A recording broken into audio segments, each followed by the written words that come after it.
एक महात्मा से एक सज्जन ने पूछा कि बाबा, आप लोग बतलाते हैं परमात्मा कण कण में निवास करता। महात्मा ने कहा, बात तो सही है, परमात्मा कण कण में निवास करता। जब बाबा कण कण निवास करता तो घर में भी है, बल्कि घर में भी, फिर मंदिर सत्संग में जाने की क्या जरूरत।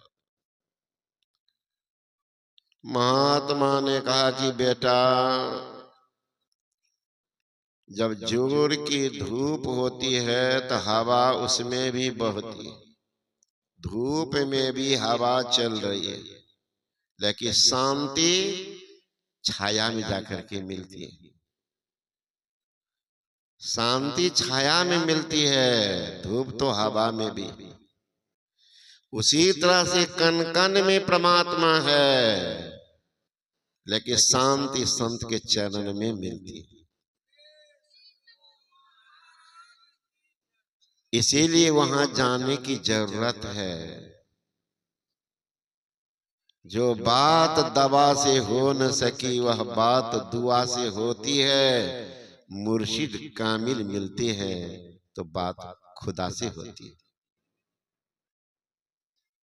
इसलिए कामिली मुर्शिद से मिलक सिदक ओ सबूरी से तकी, जो तुझे देगा पहम सहरक को पाने के लिए। संत महात्मागण कहते हैं ये जीवन बड़ा कीमती है। जो आप आस लगाए बैठे हैं कि समाज, परिवार, बाल बच्चा, इससे मेरा कल्याण होगा, बिल्कुल गलत आशा लेके बैठे हुए। एक व्यक्ति सुना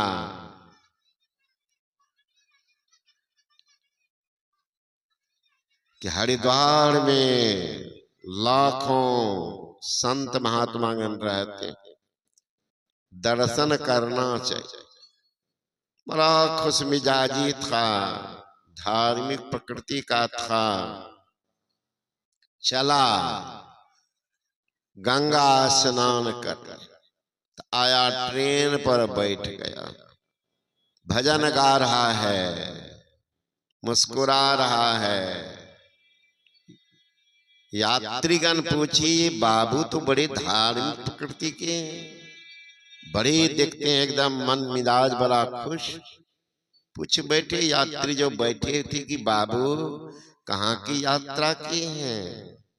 कहा महाराज, सुनता हूं कि गंगा मैया पृथ्वी पर उतरी है और उसका प्रथम प्रवाह है ऋषिकेश। हाँ, लाखों लाख साधु सन्यासी हैं, लाखों मंदिर है, हरिद्वार ऋषिकेश मिला के लाखों मंदिर और लाखों सन्यासी। सबका दर्शन करूंगा, सब जगह स्नान करूंगा, कुछ दान पुण्य करूंगा, पाप को धुला करके घर लौटूंगा, ये सोच करके जा रहे। का बाबू यात्रा तो ठीक किए, लेकिन आप जिस ट्रेन में बैठे हुए हैं, किसने बता दिया ये गाड़ी हरिद्वार जा रही है? किसने बताया? प्रश्नवाचक चिन्ह लगाया। यात्री का जो खुशहाली तो कम हुई। बाबू ये गाड़ी कहाँ जा रही है? कई सुपर मीर फास्ट एक्सप्रेस सीधे बंगाल की खाई जा रही है। बाबू का तो अब जितना खुशहाली मिनट में रफ्फू चक्कर हो गया। अब तो 10 स्टेशन के पहले रुके भी नहीं। बाप अब क्या करें? अब क्या करोगे? उपाय नहीं है। 10 स्टेशन के बाद वो भी 2 मिनट रुकेगी, सभी बंगाल के खाई जाएगी। उसी तरह से हम लोग जो बैठे हुए हैं, मन मौज लगा रहे हैं, बेटा को पढ़ाएंगे, नौकरी करेगा, मर जाएंगे, बेटा मुंह में आग देगा, हमारी मुक्ति हो जाएगी, जितना आशा लगा मेरे सब बंगाल के खाई में उतारेंगे। कोई सुखधाम नहीं ले जाएंगे। कल आप पढ़े होंगे पेपर में, ये हमारे संचालक महोदय विद्वान तो है, अच्छे वक्ता भी बोलते पढ़ते भी होंगे, तो आप इनके पूछिए जो कल पेपर में निकला है एक सज्जन को एक ही लड़का, पास में 88 करोड़ रुपया था। बड़ी आशा लगाए बैठे थे कि बेटा बुढ़ापा का एकमात्र सहारा है, एकमात्र सहारा।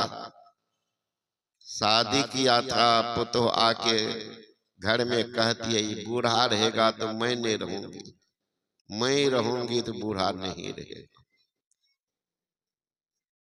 रात में ही कैसे कैसे पता करके बूढ़ा का अकाउंट्स को जब्त कर लिया, बूढ़ा को वृद्धाश्रम में भेज दिया, 88 लाख रुपया निकाल लिया। बुढ़वा सोना वहीं पर हार्ट अटैक कर गया, बूढ़ा मर गया। वहां से फोन किया वृद्धाश्रम से कि आपके पिताजी समाप्त हो गए, आइए। कहा हमको फुर्सत नहीं है, हम बनारस से बाहर में, बनारस की घटना कहानी नहीं। बेटा नहीं गया, बेटी नहीं गई, परिणाम डोम लेके जा रहा था।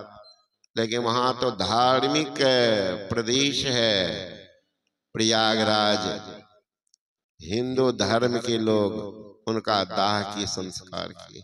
कहाँ गया बेटा, कहाँ गया, सोच लीजिए। इसलिए हमेशा हरदम रटो, कब हो न हटो, तुझे छेड़ेगा न काल। बस उनका नाम लो जो साथ नहीं छोड़ेगा। क्रोध को बुलाना पड़ता, काम का ही दूसरा नाम है क्रोध। कामना में रोड़ा पड़ गया, कामना के हम मालिक बने, नहीं बने, क्रोध होगा, स्वाभाविक क्रोध होगा। क्रोध जब आ जाता है तो मूढ़ता आती है, मतलब ज्ञान के ऊपर अज्ञानता की पर्दा पड़ जाती है। देखते हैं आप चल रहे हैं, आराम का साधन चौकी है, टेबल है, दीवार है, घर में बैठे आराम, आंख पर काला पट्टी बांध करके दौड़ा दे, दीवार में धक्का मार दीजिएगा, सिर फूटेगी तो कहिएगा ये आदमी पागल है, दीवार का है बना दिया। दीवार तो साधन, लेकिन पट्टी बांधने के कारण चोट लगी है। दुख का कारण है पट्टी, न कि दीवार। दीवार दिला तो आराम किस चीज है, धूप गर्मी से बचने के लिए मकान लोग देते हैं, दीवार बनाते, भोजन करने के लिए टेबल लगा देते, टेबल में ठोकर मार दिए, कहिएगा टेबल ये खराब है, आग लगा दीजिए।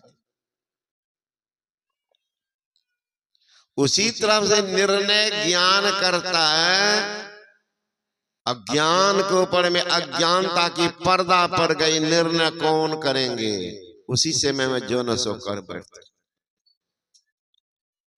बाद में जब क्रोध उतर जाता है तब देखिए नहीं करना चाहिए, कराया पड़ोसिया। संत कबीर साहब ने कहा यह कलिना कोई आपनो का संग बोलियो रे, जो मैदानी रूख अकेला डोलियो रे। माया के मदमाते सुने नहीं कोई रे, क्या राजा क्या रंग व्याकुल दोई रे। कोई नहीं बचा, काम क्रोध मद लोभ की जब लग घट में खान, क्या पंडित क्या मूर्खा दोनों एक समान। क्रोध का देखे हैं, ज्ञानी को चढ़ता है उसका अलग होता है, कामी का क्रोध अलग होता है, अब मूर्ख का क्रोध अलग होता है। क्रोध जब चढ़ जाता है तो दोनों समान हो जाता है, दोनों। इसलिए संत महात्मा गण कहते हैं उनका नाम जपो जो आपको कल्याण करे, तो उन्हीं को भूल जाते हैं। संत का शरण कहो, संत में कुछ पावर है। कल जो आए होंगे सत्संग में सुने होंगे, समर्थ रामदास के शिष्य थे, लेकिन उनको शरीर का स्पर्श करे हटो मत, पकड़ लेगा काल, पकड़ लेगा काल। छोड़ा नहीं, परिणाम क्या हुआ?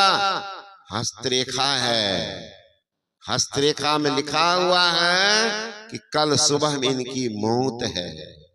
टाला कौन? कौन टाला? सतगुरु का शरण ग्रहण करके रह गया, काल भी भाग गया। आप कहेंगे बाबा उस समय की बात कह रहे हैं, अगर अपने समय की बात नहीं है।